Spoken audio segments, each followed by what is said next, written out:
안녕하세요.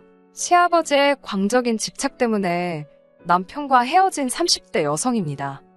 제 나이 25살이 되던 해에 아버지가 돌아가셨고 2년 후 어머니도 돌아가셨습니다. 아버지가 폐암이셨는데 어머니께서 그런 아버지를 오랫동안 간병하셨거든요. 그나마 초반에는 집안 형편이 그렇게 나쁘지는 않아서 간병인도 쓰고 했었는데 치료다 뭐다 돈 들어갈 일이 많아지니까 나중엔 상황이 여의치가 않아서 결국엔 어머니께서 고생을 많이 하셨지요. 제가 돕는다고 돕긴 했으나 어머니가 하신 바에 비하면 세 발의 피에 불과했을 테고요. 아무튼 사정이 그렇다 보니 어머니께서는 정작 당신 스스로는 돌보지 못하셨던 모양입니다. 아버지가 돌아가시고 얼마 지나지 않아 어머니도 심상찮은 증세들을 보이셨거든요. 제 고집과 등살에 못 이겨 어머니께서 모처럼 건강검진을 받게 되셨는데 거기서 암 진단을 받게 될 줄은. 저는 어머니 건강을 걱정하면서도 설마 암일 거라곤 상상도 못했기에 저나 어머니나 충격이 무척 컸지요. 어머니께서는 암 진단을 받고 정확히 9개월 만에 세상을 떠나셨습니다. 아버지 때와 달리 제대로 치료도 받지 못하셨어요. 그나마 하나 있던 집을 담보로 대출까지 끌어다 아버지 치료에 쏟아부었던 터라. 게다가 친정부모님은 두 분 다 보육원 출신이셨기에 도움을 요청할 만한 친척도 한 명 없었지요. 저 역시 외동딸이었기 때문에 많은 일들을 혼자 처리해야 했고 이래저래 참으로 서글픈 상황이었네요. 어머니 휴대폰에는 몇 안 되는 지인들의 연락처가 있었고 그분들만 모시고 간단히 장례를 치렀습니다. 마음을 제대로 추스릴 새도 없이 평소와 다름없이 출근을 했습니다. 어려서부터 소심하고 낯을 많이 가리던 저는 원래 주변 사람들한테 아쉬운 소리를 하는 데 있어 익숙하지 않았어요. 그래서인지 어머니가 돌아가셨다는 이야기도 쉽게 꺼낼 수가 없더라고요. 갑자기 자리를 왜 비웠었냐, 얼굴색은 왜 이렇게 안 좋냐는 동료의 걱정에도 그냥 몸이 안 좋아서 그렇다며 둘러대는 게 전부였달까요. 하지만 제 그런 거짓말을 꿰뚫어본 사람이 있었으니 바로 남편이었습니다. 남편은 저에게 자세한 이유를 캐묻는 대신 말없이 어깨를 내어주는 그런 사람이었어요. 어떻게든 절 웃게 해주려고 그런 건지 평소보다 더 과하게 장난도 치고 어떻게든 제 관심과 주목을 끌어보려고 애를 쓰기도 했지요. 그런 남편을 보고 있으면 고맙기도 하고 동시에 짜증이 나기도 하고 그래도 결국에는 그 모든 행동들이 남편 나름대로의 배려였다는 걸 알게 되었고 이후로는 저도 남편에게 마음의 문을 열었네요. 얼마 지나지 않아 저희 둘의 관계는 진지한 사이로 발전하게 되었습니다. 그런 관계가 1년여 정도 지속되었을 때 남편이 먼저 결혼하자는 이야기를 꺼냈고요. 아무래도 제 상황이 상황인지라 어머님 아버님이 저를 싫어하진 않으실지 결혼을 반대하진 않으실지 걱정을 많이 했습니다. 친정부모님 자리에 앉아줄 어른이 없어 제대로 된 상견례도 할 수가 없었으니까요. 하지만 어머님 아버님의 허락 아래 시댁에 찾아가 인사를 드리는 걸로 상견례 자리를 대신했어요. 비록 결국에는 어머님 아버님 때문에 남편과도 헤어지게 되었지만 두 분을 처음 만났을 때만 하더라도 정말로 친절하고 배려심이 넘치는 분들이다 싶었습니다. 제가 불편해할까봐 그러신 건지 뭐 하나 물어보실 때도 매우 신중하게 그리고 조심스럽게 신경을 써주셨고요. 뿐만 아니라 친정부모님에 대한 이야기가 나왔을 때는 어머님께서 눈물을 보이셨고 아버님께서는 이제 당신들이 저를 친딸처럼 아껴주시겠다며 사랑한다고 말씀해 주시기까지 하셨네요. 하지만 산 넘어 산이라더니 저희 앞에 놓인 또 다른 문제는 돈이었습니다. 저나 남편이나 각자의 사정으로 모아둔 돈이 많지가 않았거든요. 친정이 없는 상황에서 시댁 도움만을 받자니 그것도 영 내키지가 않았지요. 남편과 한참을 고민하고 상의한 끝에 저희는 반지하 전셋집에서 시작하기로 했습니다. 어차피 남편이나 저나 집에서는 거의 잠만 잘 듯했기에 큰 문제는 없을 거라고 생각했거든요. 반지하에서 딱 2년만 버티자 그 2년 동안 열심히 돈만 모아서 나오자며 다짐을 했네요. 하지만 반지하 생활이 어느 정도 적응이 되어가던 무렵 문제가 생겼습니다. 집을 알아볼 때부터 가장 걱정했던 것 중 하나가 바로 곰팡이와 누수였는데 결국엔 그 두 가지 모두를 겪게 되었거든요. 지은 지 2년도 안 된 건물인데다 새로 도배까지 싹 되어 있었기에 설마 싶었는데 하지만 아니나 다를까 장마가 시작되기가 무섭게 천장 모서리부터 누수가 발생했지요. 곰팡이는 덤으로 따라왔고요. 하지만 그게 끝이 아니었어요. 곰팡이 때문인지 남편의 상태가 급속도로 안 좋아졌거든요. 온몸에 벌건 두드러기가 올라온 데다 집에 있으면 정말 당장이라도 어떻게 되는 거 아닌가 싶을 정도로 심하게 기침을 해대더라니까요. 결국 보다 못한 제가 남편을 데리고 병원에 갔는데 무슨 이름도 길고 어려운 증후군 증세도 보이고 이대로 두었다간 폐렴에 걸릴 수도 있다는 무서운 이야기를 듣게 되었습니다. 이를 어쩌나 일단은 하루라도 빨리 반지하에서 나와야겠다는 생각뿐이었어요. 집주인에게 연락을 하니 처음엔 저희가 너무 과민 반응하는 거 아니냐며 책임을 피하더라고요. 하지만 자기 눈으로 남편 상태를 보더니 그제서야 먼저 미안하다며 계약을 물러주겠다 하대요. 대신 주변에다가 괜히 누수네 곰팡이네 그런 소리는 말아달랍니다. 아무래도 대학 가다 보니 소문에 꽤나 신경이 쓰였던 모양이에요. 아무튼 그리고 당연히 이 소식을 어머님 아버님께도 알렸습니다. 어머님께서는 무척 속상해 하시더니 기왕 이렇게 된 거 들어와 살라 하시더군요. 뭐하러 생고생을 사서 하냐며 살림 같은 거 시키지도 않을 거고 애라도 갖게 되면 당신이 다 도와줄 거라고. 같이 살면서 돈이나 바짝 벌어 나가라셨지요. 솔직히 이때만 하더라도 저는 어머님의 말씀에 꽤나 감동했어요. 물론 제가 바보는 아니었기에 막상 같이 살기 시작하면 결국엔 제가 살림을 하게 될 수도 있고 여러 가지 변수가 있을 거다, 힘든 일도 있을 거란 건 충분히 예상하고 있었고요. 그래도 어찌됐건 어머님께서 저희를 도와주고자 하신 말씀이라 생각하니 정말 감사했답니다.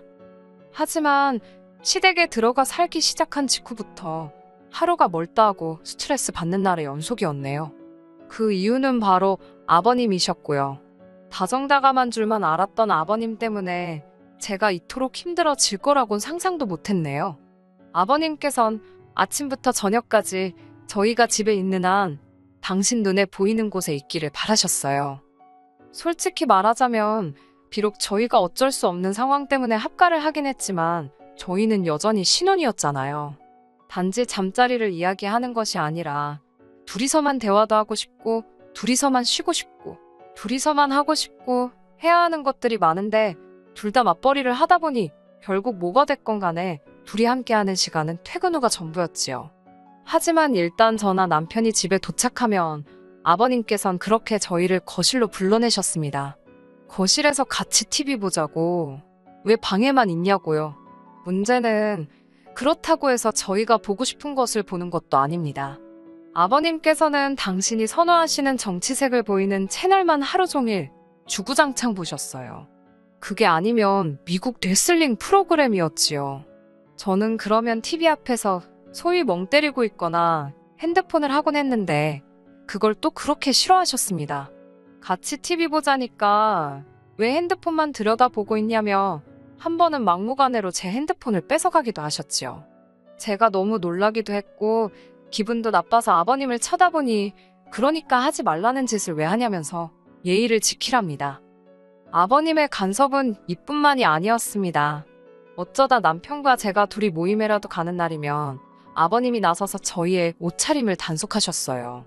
모임의 성격이나 장소에 따라 저희가 어련히 알아서 잘 챙겨 입고 가겠어요.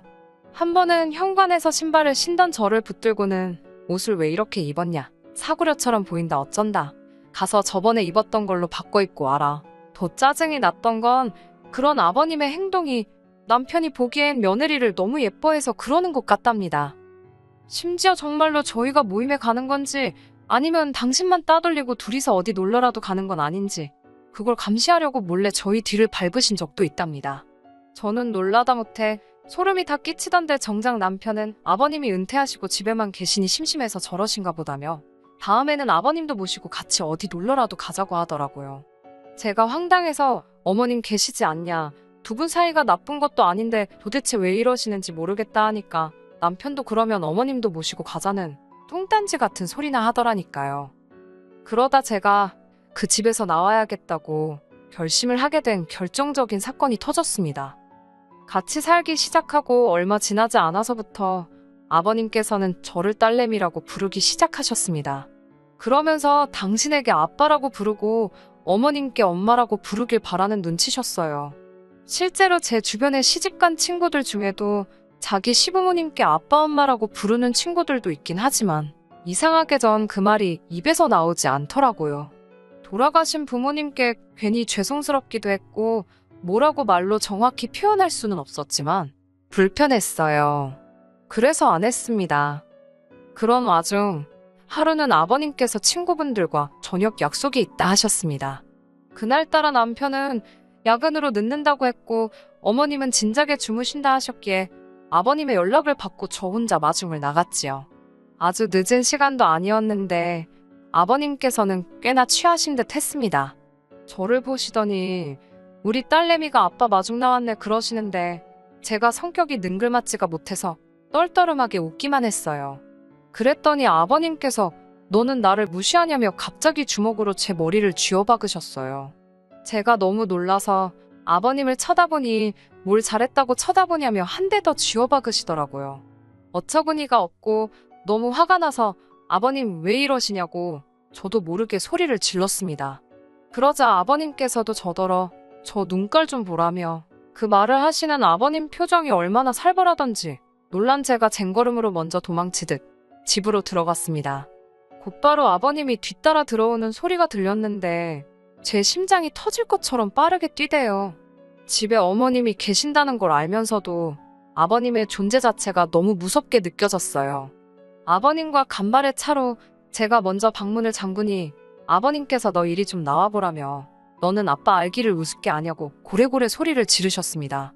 덜덜 떨리는 손으로 남편에게 전화를 거는 그때 아버님의 손안에 어머님이 잠에서 깨셨는지 어머님 목소리가 들렸어요. 어머님께서 이게 다 무슨 일이냐며 방문 너머로 저에게 물으셔서 아버님이 무서워 죽겠다 했습니다.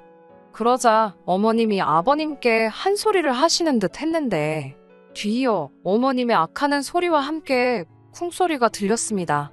그리고는 바로 또 뭔가 던져지고 깨지고 아무래도 두 분이 싸우시는 것 같았지요. 남편에게 빨리 집에 오라고 아무래도 아버님이 어머님을 때리시는 것 같다 하니까 남편이 무슨 일 있었냐고 묻더라고요. 저는 그런 걸 설명할 시간이 어딨냐고 아버님이 무서워서 내가 방에 숨었더니 어머님이 아버님한테 나 대신 한마디 해주시려다 저렇게 된 것 같다고 했어요. 솔직히 당시의 기억이 아주 선명하지는 않아요. 그 정도로 충격이 컸기 때문이겠지요.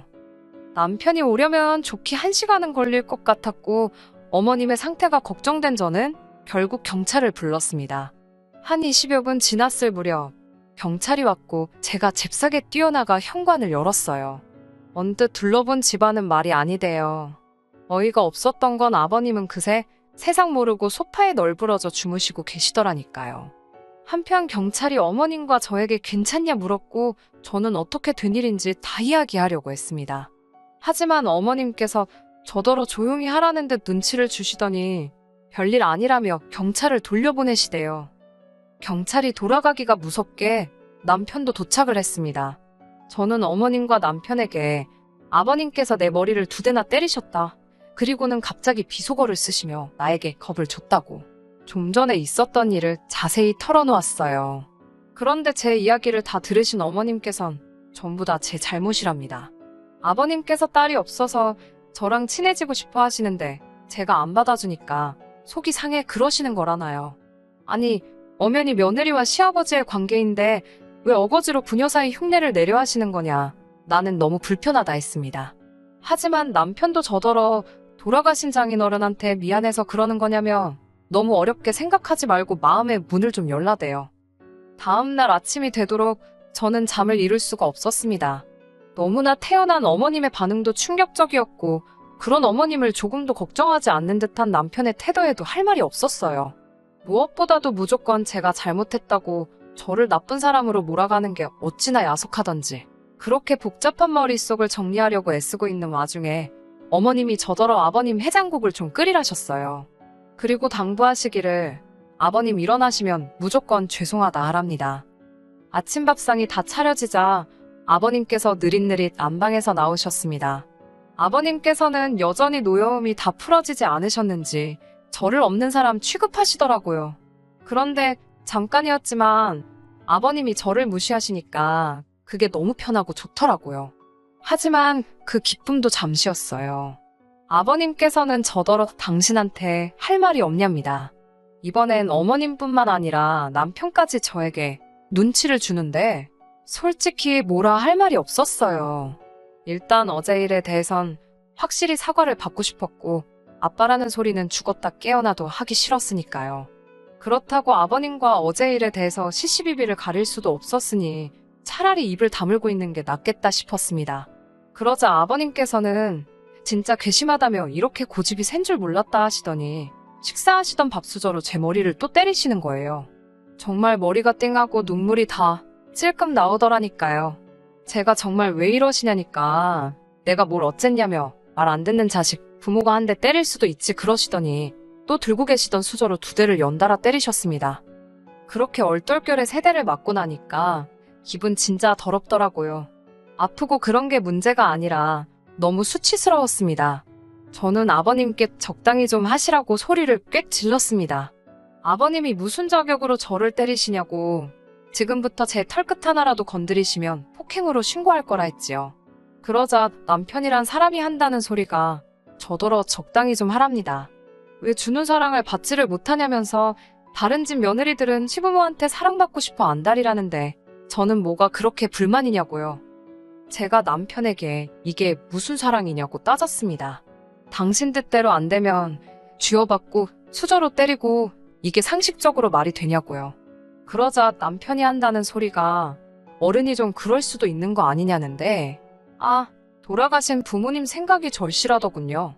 만약 한 분이라도 살아계셨다면 제가 이런 수모를 겪지는 않았을 거란 생각에 제가 벅차오르는 눈물을 삼키느라 아무 말도 안 하고 있으니 어머님 아버님 그리고 남편까지 죄다 제가 할 말이 없어서 그러는 줄 알았나 봅니다. 아버님께서 마지막이다 생각하고 한 번 더 저를 용서해 주시겠다며 아빠한테 와서 안겨보라는데 진짜 쌍욕을 해드리고 싶더라고요. 제가 됐다고 이 집은 쌍놈의 집구석이라 며느리랑 딸이랑 구분도 못하고 뻑하면 마누라고 며느리고 상관없이 손찌검이나 해대는가 보다고 상종을 못하겠다 했습니다. 남편에게도 그놈의 아파트 한번 살아보겠다고 혼인신고도 못해서 그렇게 서글프더니 지금은 다행이다 싶다고 쏴붙였어요. 그리고 다시 아버님께 마지막이다 생각하고 한 번 더 기회를 드리겠다고 제 머리 때리신 거 사과하시라 했습니다. 아버님께서는 저더러 이리 오라고 아주 머리털을 다 뽑아놓으시겠다며 오히려 역성을 내시더군요. 저는 그대로 대충 중요한 집만 챙겨 시댁에서 나왔습니다. 어머님께서 그러고 나가면 다시 못 들어온다고 하시길래 걱정 마시라 했어요. 남편도 그제서야 아버님이 억지 쓰시는 건 자기도 알지만 다 늙은 양반 괜히 기분 상하게 할 필요가 뭐 있냐고 적당히 맞춰드리면서 살잡니다. 그러다 어머님 아버님 2분 다 돌아가시면 이 재산 다 자기가 받을 거고 그러면 제 거나 마찬가지라나요.